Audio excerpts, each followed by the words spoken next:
Hi, welcome to In 5 Minutes. We are starting with a university problem on JFET.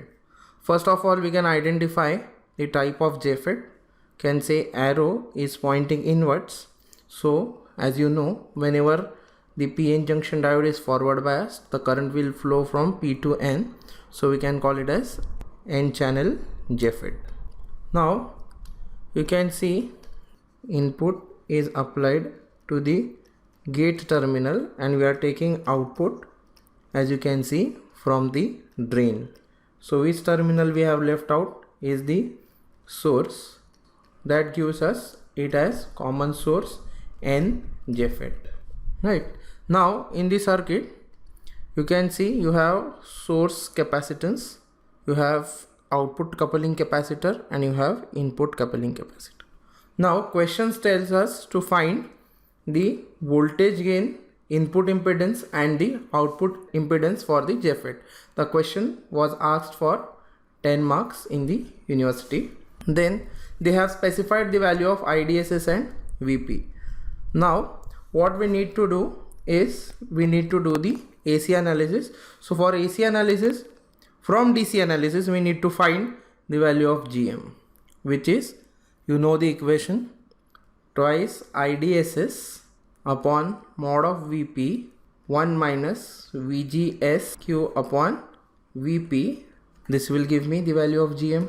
IDSS, VP are given in the question. We need to find VGSQ from the DC analysis. So what we do for the DC analysis is, first we open circuit all capacitors, and what we do, we remove AC sources.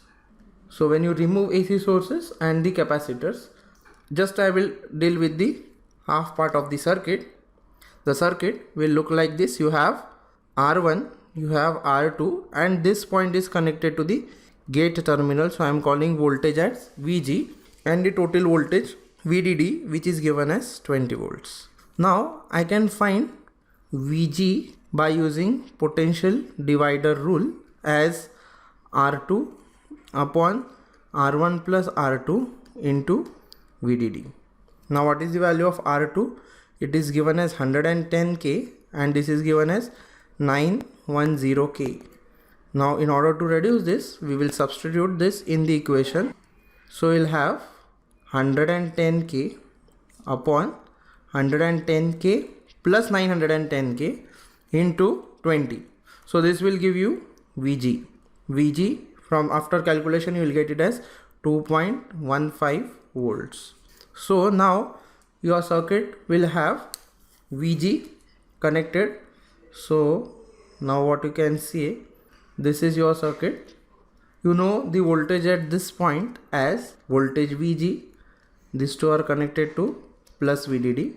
Here you have RS. Then current flowing, you know, ID, because IG is 0, so the same current we can say ID equals to IS.